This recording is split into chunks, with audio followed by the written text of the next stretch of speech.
Tumira.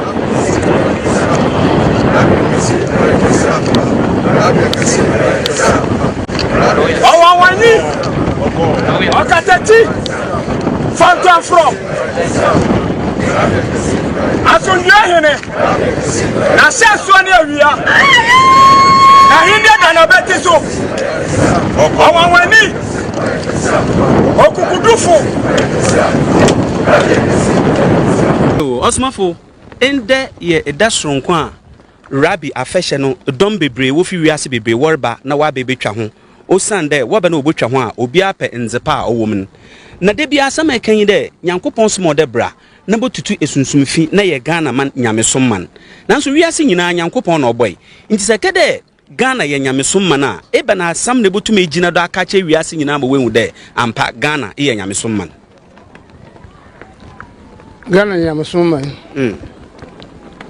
na mpo obedi wiase nyina do ayende wiase nyina finfin ay Ghana na nkwan sha so kire na odu achirim na wode Yankopɔn ni fien wode baba ndi si Yankopɔn ni fien wo asase finfin da achira amane ayamesom man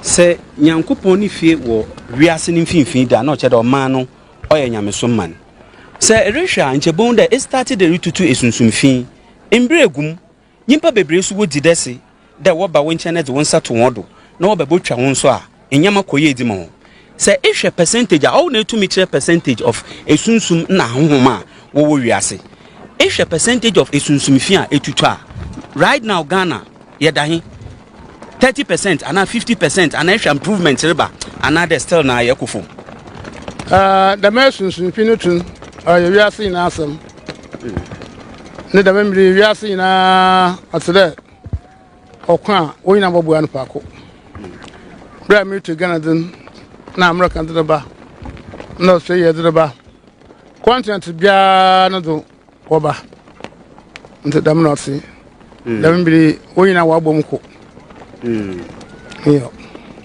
Mati de onche bia discussion kasi bi bokodo pa oye Judaism sum na Arabofo no na most of the time na ya na Arabofo no ana Muslims no de bia waka Allah nwa Allah na wonyim da oye Nyankopɔn ena Israelfo no nso waka Yahweh na yepede ye hwe isi de Rabbi no ono na oye aboso nyame eba na asam na ebeka wiase nyina abotumi gina wehu de Rabbi no ono no ye aboso nyame na onye Allah no ye Yahweh so ankwam nsam no nyina wo Bible dem enti Bible na oba kire Yankopɔn a oye kor ekwezi fa oso hum ngende Yankopɔn yakor ekwa Arabia oso hum ngende Yankopɔn yakor enti Bible na nkasa na oba kire Yankopɔn kor yo medasi okay Okronkronyi Nyame Somafo Yawoh papa we dey when say yes sankofa wo yi papa na ka wo say ye ma wankasa e dey wonu disem e dey tuja yo ni sema na we obaso oti asinti no dey tuja na papa emre ni ni e dey na wo de ma timamufo wo Ghana ha jemedi ya nkwam hye na onye abakwasam ade bia pɛ ɔrehwɛ Yankopɔn asɛm wo hu abakwasam wo hu ochere Yankopɔn ni fie ɔwre ebaasa abawiase na ndabakɔsam yi dɛ abra Yankopɔn bo na wiase wie yin ɔda bɔnsɛm gye de hyɛ asase mu nti bɔnsɛm gye nsi impresen bia ba asase da abaye bɔn nti nara Yankopɔn ɔyɛ ne homɔbɔ dɛ ɔbayi ni fie na si hɔ ama impe bia ba asase no bebezi ɔno Yankopɔn na chirin we aduaro no de na bɔna akyem nti ɔhɔ ma bɔna pakyɛ sɛ impe wu na sɛ bɔna wɔ do a inya ahema mo nkɔ nti Yankopɔn ɔbɔna de asase ni wie yim ɔsoma atumfo akron ba wiase ansa na adam reba na tuma ɔtɔrɔ akron ɔno no besi makaka ba ɔsi hɔ Echi na ama Israel. Ahien Solomon nso osinedin. Na amumu na nkwansa nso da hɔ dɛ nda o de echirin. Yankopɔn nifie ɔtɔ ba asam baba. Na ma ɔtɔ ba ase ɔyɛ kasisin da wɔ Meka. Ɔyɛ kasisin da wɔ Israel. Na kasia yin dai. Abɔpo na sunsum na wɔhwɛ Meka ka abaro. Abɔpo na sunsum na wɔhwɛ Jerusalem temple no do. Na yi etumpo na wɔhwɛ no. Asan yɛ dwuma kase ɔyɛ dɛ kɔ Meka yɛ bɔre pakyɛ. Ekɔ Israel yɛ bɔre pakyɛ. Na yi nnɛmɛ eson na ɔyɛ ma nimpa. Ase nnɛmɛ esi na nimpa tena ase mo yɛ nje wasa ase do. Enti nna yɛ ahyɛ ase ɔyɛ bɔre pakyɛ. Ɔkyerɛ pi yɛ ayɛresa. Ma ɔtɔ bi oyɛ obi ɔhwehwɛ ba. Ma ɔtɔ bi oyɛ abrabo yɛyɛ. Ma ɔtɔ bi oyɛ konyimidi, tumidi. Ma ɔtɔ bi oyɛ mpuntu.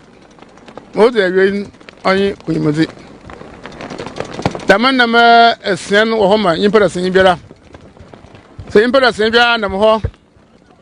Na dama nnama esien yene mu ba sen po a. Wɔn bɔtɔ asase ha. Ebien po a wɔn bɔtɔ sanda wɔ hɔ. Na de bia wɔ apɔmuden a.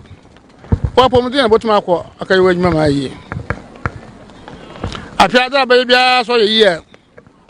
Na ba yɛ sika da bɔ obra.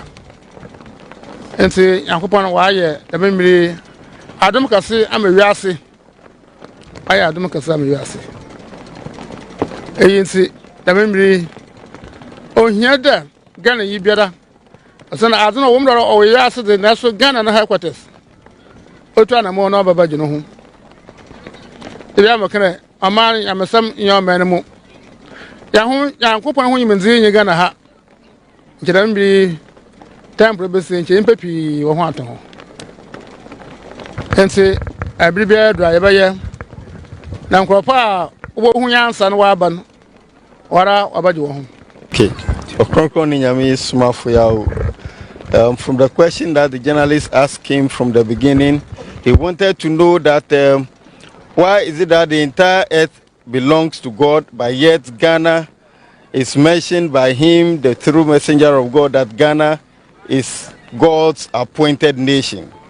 It is this that Okronkronyi Nyame Somafo Yawoh said that yes, Ghana is God's appointed nation, and it is in the prophecies that Ghana is the center of the world. That right now, everybody, every knowledgeable person knew that Ghana is the center of the world. And the prophecy says that God's holy house or his holy temple will be built in the center of the world. And therefore, that is why we have to know that Ghana is the chosen nation or appointed nation by God.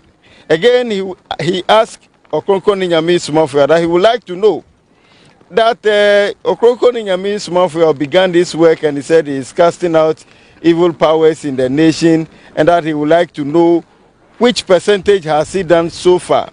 Okronkronyi Nyame Somafo Yawoh said with the evil powers that he is casting them, is not only pertaining to Ghana, but rather to the entire world. And so as he's casting them from the Africa continent, it is also evil powers that are in America, in Asia, everywhere. They are all coming, and he's casting all of them. So it's not to say that percentage of evil powers cast out of Ghana. Rather, it is the entire world that he is working on, the entire earth that he is casting the evil powers on. It is this that the journalist again asked Okronkronyi Nyame Somafo Yawoh that he wished to know, as him has come as a true messenger, what word does he have for the people of Ghana or the people of the world to know that yes, he is a messenger sent? Yes, with this, then the question came that Okronkronyi Nyame Somafo Yawoh, a festival such as big like this, that he always organizes for humanity, we would like to get his point of view. Why this festival and why at this time to humanity? Okronkronyi Nyame Somafo Yawoh said that yes, the work that he is doing now, the festival that he is organizing for humanity now, it is based on prophecy and history. And that when we go to God's knowledge, the biblical knowledge, the knowledge of God that is descended onto the earth, we will find it in the prophecies and then in the history.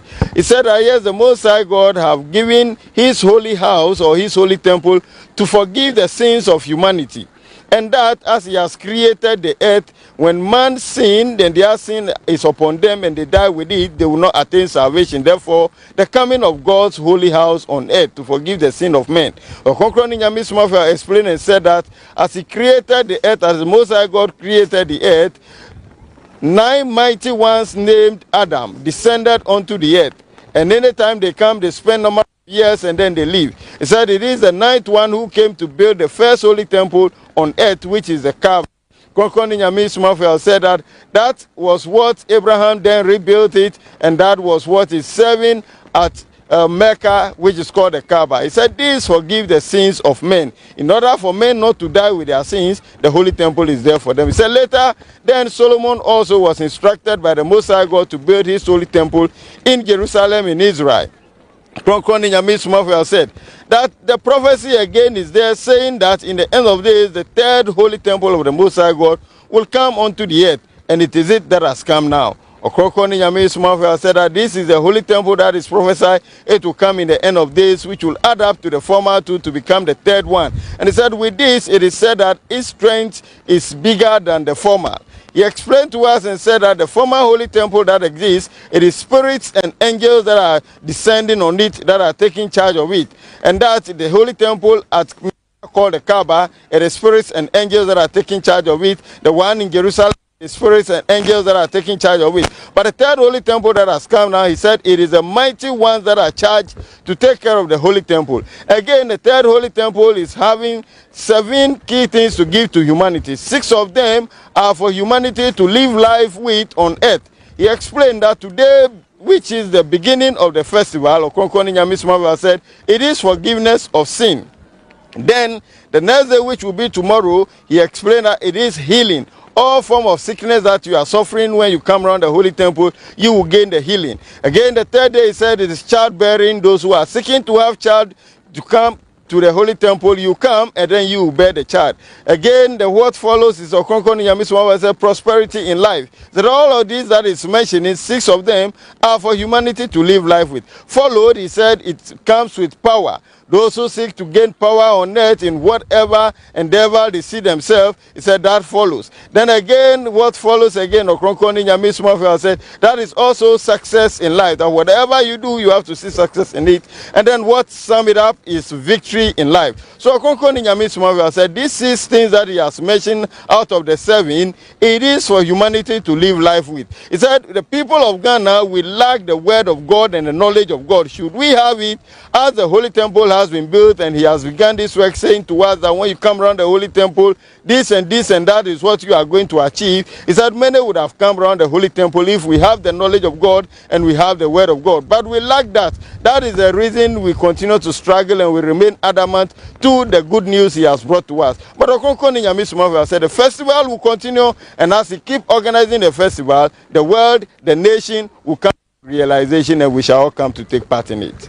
Okronkronyi Nyame Somafo Yawoh, asama ayapede ebisa sisi anyi de se hwe temple ba asa ni nyina nzepa nkokro pe no wom a oye bonfeche mo wo Israel na mo wo Mecca na epede ebisa de rabbi o wahai nzepa omno doso obi be bisa de dazu poma na osimin ono nti na madam nzepa owom na odoso na na ansama aka show de sunsun na bopo Arabian on Israel dundum tumu po so wojina da adat mano do nti demensi na ma in na ho de no koso abopo wan sayer minzi o ho was bopo wan sayer etumfu no wasayer ibere etumfu no woye nti da adat man ojina wa ma etumfu a wojina dwumedi no do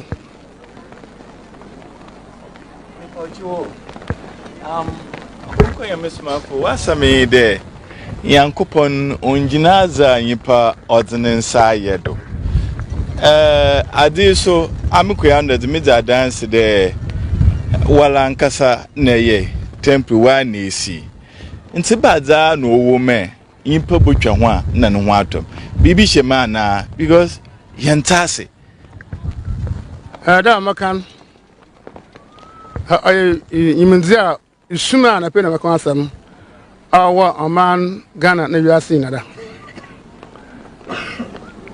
all the kayan kopone fie no wonsi na yimpa eden wura so be esi yankopone fie na wura hu na ansra ma wote Abraham obesi yankopone fie opia bofo no mu ahin Solomon opia sunsum no mu Nyame Somafo opia laje no mu edemi minzin ayde wiase enti sakana yankopone nyina da yimpa den sa yedo a yide ba ho yeye aha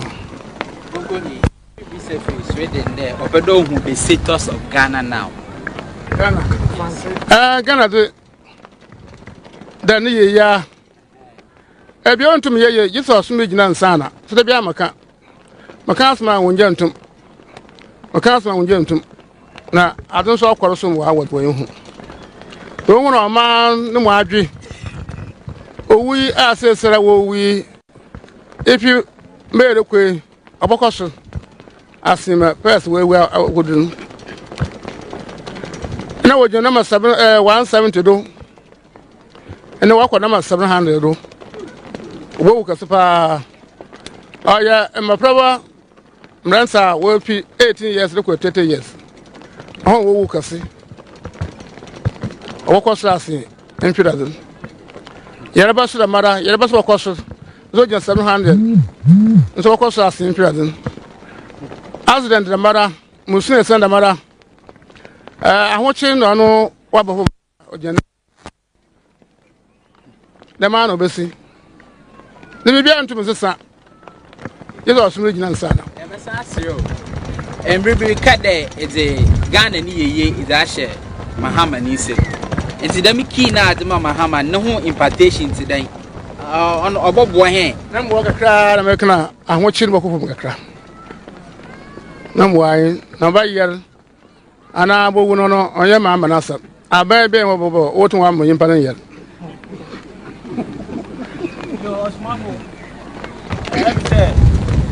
sisia no amanfo binom de udin no osmafo no amanfo binom so de ato omo so ebinom so miracle items na o se enye adwuma no sisia omo so se omu nyusu biom di omo de omo nsa na okasa na okana bia na omo so de ye adwuma sisi aye ne wo ne omo no dia na abaya me hu difference e wo oni omo ntan san se omo ahya ase esuan di dia na ebesi me hu difference e wo oni omo ntan wal wan sara ye dey omo de omo nsa esa yare te sese ne asisi omo nyina esuan omo so omo de omo nsa na esa yare omo mfa nro ni nsuo biom obi so say your friend Osomafo wafa udin na to no so enti ne o ye na bi na sisi ya omo so eye mamanfo so edi hu adanse enti dia na obeye ma ye hu nse difference e wo ni omo ntem ma ye hu se oni Osomafo na anyame asoma aba asase isu no dia na obeye mi ye e bia ye ho ameba ye oyimzia amana nyimpa wo mi na wonyi enjera makase kwa njomba da ma ye nyimpa basira ye bi makasi na kwa ebule ka ye adwuma mede kwankwan bia yankopon ne fie oto ba asan ba mede asom ka so aba mede tumo ma so aba abra yimpa wotuma ye yi ento yimnzia onye Ghana nti no yimpa obi so na ya do kru bia o no wonyina wa apa na na yon sedam mama yino bia ntum ye bi o yase ye Ghana so bi aka no online no today here fanteful ye ada na fantin bi oboko bia aye presidency obewu waka po waka de day Professor Jane Mensah wewu ne no asam today embribi wokasa mu kada actionism na zinshan aye adwuma ana oteden wadaroma na kada oba nka na mo wo no ho na nka na ma actionism amna me ni nhye oba nka ho na eso sampanze funa wa adwene ye adwene wo hwema chire kun ya da ma don sibio mpansin mpanyinfo so wa adwene wo de yɛ adwuma na wo hwema kyerɛ kun a pansin bia nka tena hɔ mo wu bio osan sumasam ho asam wo hɔ yankopɔn de anapɛ na meka kyerɛ ho ɔno ɔnyɛ bi da de ma so pom wo yɛ nya ɔbɔnsam ntena wo yɛ hwɛ bira ɔyin ne muke ne za so da mo so da na ɔso ne bi ahwi na won kan da na won kan kyerɛ ɔpapra bebiro yansapo nyinaa mo bɛ wo ntuma yɛ dan bi ne dan ne ro nyame no kwanhwɛ no ta hwehwɛ hɔ enso iminzi na onye gara ha de bia makan na so bia kasa na munya wodi achi na munya wo yɛko yakopɔn nkɔpɔn won kasa basa e wosa da ma so po yɛn so wo yɛ bi entin pantapo asɛm na wo kan ɔyɛ sumasɛm wɔ hɔ okutinya me so apun nsɛm tempan pran kasa wɔ hwema kyerɛ kun a ma kyerɛ ho sensin na me nkyɛ wɔ kɛkɛ na me suwa no a bi ntum onsibio nze ma me ma maka da ɔbɛ nka ho ɔyɛ ɔba no ze da ma asɛm no nka ho bi dise we hu a on mo obi a oboko obi ano mo besa na obesi ebe na so ya hwehwɛ ɔda hɔ the fantin bi obodo obi ano fansin so na bɛtena egu na ɔma no bɛyɛ wo yɛ nya wo yɛ na kwa hono wo nya wo pere kwa onkesi hu je da panti ba bɛtena egu ndo na wo so na bɛ nti ɔyɛ ndɛ Pastor Roma, what can I say? Yakupom out 10 years, se put into the if your mind gun, not the money and so. Now, you maybe said the 10 years, no, it true. The Breben is soon you with your men, I can shine. A fish won't teen. Markan Hada, can buy him by simple. The oya casa bada, and the Obia and Konokrum. The Mokaya. Osumle jana makasa na baba osumle nya de kasa na ma ndi man kono metu obi kasa na ba obi a bokono krom asunsun bura wo ma mi na wo ya hoho akana pempo ka jina wa Central Africa wo bodu Ghana ha nzo nya wo ya hoho de kasa na bura obi an kono krom onya boko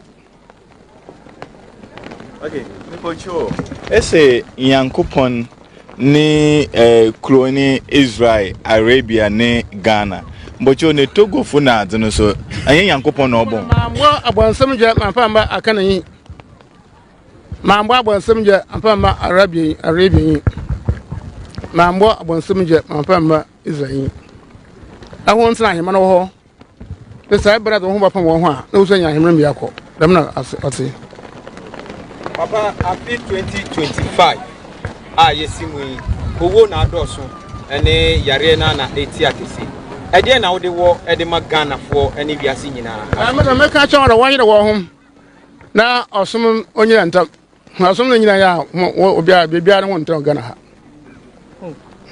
Papa ne sa mu no Ghana se ne aminu ayi ebusa kane afi yenko bobo mu kakra kani bia ba betwa mu ne yekobo ball ya yanhye ye kura de na ne obi ani nanso no na anu ya de e ba so ide na ese nsakere bia bam papa wasem bia wo kan ne mmiri bi no eno na ahya se de de e wo Ghana ye wo ball ho e bi ese amembuo no ensesa kakra bebe mu no eno na ahya se ya na ball na so no patron chiana sase ya hwe do twa yimre bejo ese de osumi onginanya Ghana onyeye at the same time so ese de safantin so nkede egwana Ghana onyeye ente fantin se osumi ngina na fantin kokede egwana onu Ghana beye ya na ade jira de bi yan bom sase osum ne nyina no ohia kase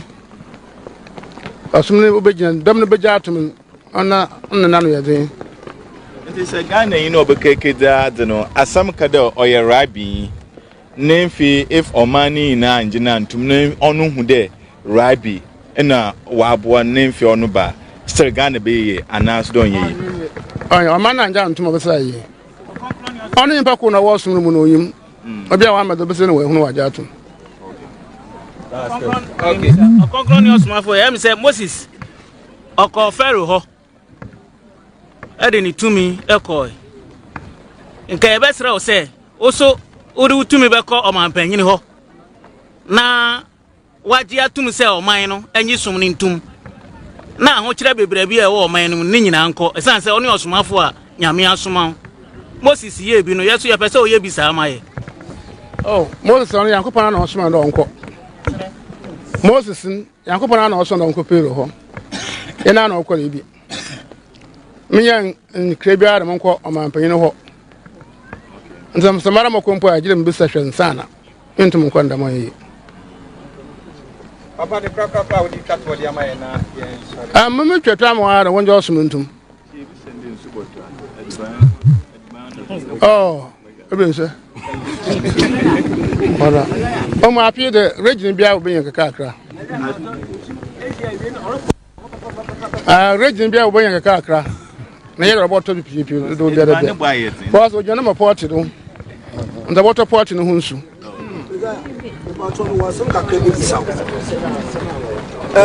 ene ye ekoso wiase akwana nyina ene se Yesu wabewu edi age yankwa na sese wo so kasa Messiah no waba se de Yesu Kristo kan wo se nyame ni Messiah no na Messiah no odimachi a oba me kasa kro wo montem na nsumu hu no ene Messiah na ba ebeye den na a Kristofo no a sabi omu nyina adwen akudi se Yesu ewu na wode ne moja bedi yen ebeye den no mu nso ehunu se Messiah na ba honestly ma wa boso Yankopɔn na nsem obi a wanye nzen obokun na huma wo wunya Yankopɔn a wonje osomntum huma wo wunya Yankopɔn a wonje amsomntum obokun nyara atum ba da me yere Moses na abredo da me yere kwansu na abredo da me pepe na wo so abredo az Moses na do man pero po anya ntum mutu onya egu nsunu mu kwansu ye ba na okasa achara afuna ho anwanya nmu ku onya egu sanu do da ma na obese wo Ghana ha on wara umunyi yo man pempo bibi o keke bi de Ghana po wonyi waso wo membre sha era mra kan bi aya na kwa sawa ze da mo membre no kwa chire de bi bo hu de da mo nsem pi yo sha asno nche de biada encho me yedam na ose yedam na nche mpa wu nche so mu yin mu hwe oyo osuminsi oja wonje ntum wo Ghana hadaman o kwere we papa azami po kasaba da awra yin pa 7 million wo Ghana ha wo sumi ho ese awundu be biada Nyame Somafo ya em se Ghana enough boko ntokwesi wo pa na wo se mantem no wachi mo nyina na ka enough abeko na nsa na bedu ono sa boko ntokwa na beba fom ana ase etise oh oyin mu hwera tin bi no yeda mazin na me pira woji ya obeja yesu japo ana principle wazin ko tin no botun wa mu eja bi tum ne hwe ho a obeja ko okay yabeda se pacho yemfa questions ni na eyinsi na nchoro amayin empempo a wo mo hwe mechire kwan osanta sebredom yan Ghana here mpo ena se assembly kro bi do a ohina wo kro mekra won ka proko o ma kwan fo mamra o ma kwan fo bapɛ wo ba cheche sensa ma abandam oye nwada na adin so ejai ojai na nda de ma zo onyi ho da ma so po ekohwefu a wa yo me na aban na nyi wo do won yar ma na hwe enti sa aban na nyi bere osma pa aban na mu nya me nyi pa aban na mu hwe na cheku ya mo da mo bo ma mo bo ho. Okay. So Okronkronyi Nyame Somafo Yawoh answering a couple of questions that came to him. The first question was asked that he would like to know that as he has come and built the third holy temple, he mentioned that the temple in Israel, the temple in Arabia, it is only there for forgiveness of sin. But with this third holy temple, he has so many things that he gives to humanity. So the one who asked the question said he would like to know, is it that there is a different thing that has been placed in this third holy temple that is causing that, or the rod of staff that he placed in the third holy temple that is causing that? It is this that Okronkronyi Nyame Somafo Yawoh said that is not it. He said, with the Most High God, his ways are different. And that the one that he sent, Abraham, who came to rebuild the temple in Arabia called the Kaaba, he said he is coming from the group of angels. And then Solomon, who was instructed to build the Israelites temple in Jerusalem, Okronkronyi Nyame Somafo, said he also came from the group of spirits. Okronkronyi Nyame Somafo explained and said that with this third holy temple, he who is a messenger of God is also coming from the group of the Elijahs and came to build it. So he said it is not to say that it is built by human beings. He said that is not how it is. It is the Most High God who sent one of the heavenly populates to come onto the earth in the liking of man or in the form of man to come and initiate the holy temple on earth. It is this that a question also came that he would like to know that Okronkronyi Nyame Somafo in his teachings mentioned that God does not dwell in things made by men or made by hands of men. And he himself knew very well that Okronkronyi Nyame Somafo is the one who led or who caused the construction of this temple. So why is it also working in that manner? Okronkronyi Nyame Somafo said, as he has said, it is not to say that the human being will get up and build a temple of such a kind. He said, no, that those who build the temple are those that are sent from the heavens by the Most High God to come on earth and build the holy temple. So he should not just justify to say that him, as he see him to be a mortal being or to be a man, he has come to build a holy temple. No, he is a messenger sent from the heavens onto the earth, but he came in the form of man. And that is why we say it so. And so the holy temple is built by messengers who are sent from the heavens onto the earth. Then a question also came that now that is on earth, letting us understand that he is a messenger of God, many of the Christians are also claiming, also messengers of God.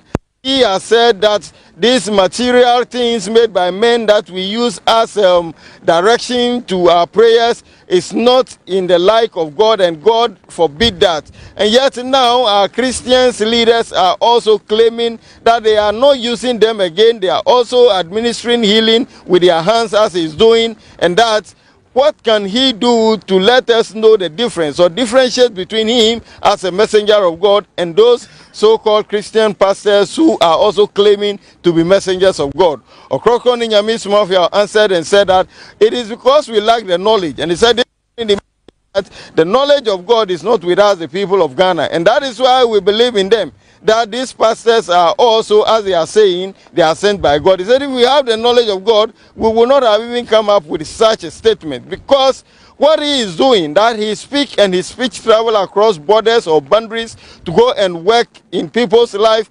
Again, he lay hand on people and again they are healing. He said there is none who can do that. And this alone should give us the knowledge that there is nobody on earth that can do what he is doing. So Okronkronyi Nyame Somafo said, if we have the knowledge of God, this will not have even come up. It is by this that a question came to him that somebody asked on the online from Sweden that he would like to know the status or the status of Ghana in our current dispensation. Okronkronyi Nyame Somafo said, if we would like to know that what is telling us that Ghana is not changing from, say, the difficulties we are going through, going down the drain as we see, he said nothing will change. And that unless we accept the religion before things will turn around. Okronkronyi Nyame Somafo said when it comes to the death rate, it has increased, it's on the rise. He said initially it was around 170, by now it is around 700, and many will die than we knew about it previously. He said those who are going to die are also the young ones from the ages of 18 to 30. Okronkronyi Nyame Somafo, they are those that will be dying. And again, he explained again that the difficulties in the nation, it is that has gone down a little bit. He said that has reduced to about 90, and so things will be a little mild for us. We will have it a bit comfortable than previous. Okronkronyi Nyame Somafo, the sicknesses and the ailment, he said that is also on the rise, and we shall experience it the more. It is this that a question came to him that, okay, if that is the case, what is it about the leadership of Ghana? That it is being said by some pastors on the online preachings that anytime a fancy person in the nation Ghana gets closer to the stool of Ghana or the presidency of Ghana, he or she has to be eliminated. Has even said it and continued to say up to the point that he has spelled it out that the recent vice president of Ghana she is even dead because she's also hailing from the Fanti land. Okronkronyi Nyame Somafo Yawoh said, if the Fanti people and the Fanti leaders should turn and come to him, he will tell them the hidden issue about these happenings, and that it is something that is there, and that unless they come to him, he will reveal to them the secret about it, and then again put a stop to it, so that no Fanti person will get to the stool or the presidency and then will be eliminated or will die. Okronkronyi Nyame Somafo Yawoh said that is what is there. If the Fanti leaders come to him, he will give them the way and then also bring solution to the problem that is happening. But he mentioned to us that as the question came to him, that so does it mean, as he's saying, he mentioned that if the Fanti person get to the stool, Ghana will turn around. Does it mean if the religion come to place and then the Fanti person come to the stool, would Ghana turn around? He said no. These two things work hand in hand, but yet the religion being accepted by the nation is the first thing, is a priority. If the nation accepts the religion, then things will turn around. We will see Ghana flourishing. And it is not to say that the one from the religion who will become a president and he alone knew about this religion and he is a president and so Ghana will change. He said that is not how it's going to be. Unless the entire nation have come into acceptance and believe in the religion, it is this that will turn things around. Okronkronyi Nyame Somafo Yawoh continue to say that his final words that he has for us is that we should change our ways and come to accept the religion. That is the only way we, the people of Ghana, will have our way. It is by this that the question came to him that yes, as Moses came, he went to King Pharaoh in Egypt to tell him that God said he should liberate his people. He said that yes, as he has said, he wanted Okronkronyi Nyame Somafo Yawoh to also get to the presidency and announce his presence as the messenger of God in the nation. Okronkronyi Nyame said that is not how it happened. And with Moses, God instructed him to go to the King Pharaoh. And that with him, he never had such a message to go to king, to go to the presidency. And that if he like to go to the presidency and announce his presence, unless he requests or confirms from the Most High God before he can do that. So Okronkronyi Nyame Somafo Yawoh said that is how it is, that time too will come. It is that Okronkronyi Nyame Somafo Yawoh continue to say that yes, unless we the people of Ghana accept the religion, the nation will not. They asked him that yes, how is it going to be? The rain, the downpour of rain in our recent time, how is it going to be? Okronkronyi Nyame Somafo Yawoh said that is also not going to be like we have it previously. He said the rain, as he said, it is not going to be like it is, but all regions will have a bit of the downpour of rain to aid them in whatever they are doing, but it's not going to be like the previous. Okronkronyi Nyame Somafo Yawoh, in explaining, mentioned that as he has said, the question came to him that he has said that a number of years is given to him to get done with the casting of the evil powers in the nation. And he said with that, he has mentioned, if we could remember, that when that time comes, a word will come to him which he will utter, that all strangers in the nation should leave, and that the evil powers who are in the nation of Okronkronyi Nyame Somafo Yawoh said, they are all strangers in the nation, and that our ancestors went for them from the Central Africa and they brought them here. So when that time reached and he said that all strangers should leave, they would all leave the nation. So Okronkronyi Nyame Somafo Yawoh said that time will come, and when the religion is established, the message will come to him, he will deliver. His final words to us is this: we, the people of Ghana, should strive and then convert our way and come into the religion. It is this that will turn the destiny of the nation around, and not what we are doing, not how we are worshiping. Thank you.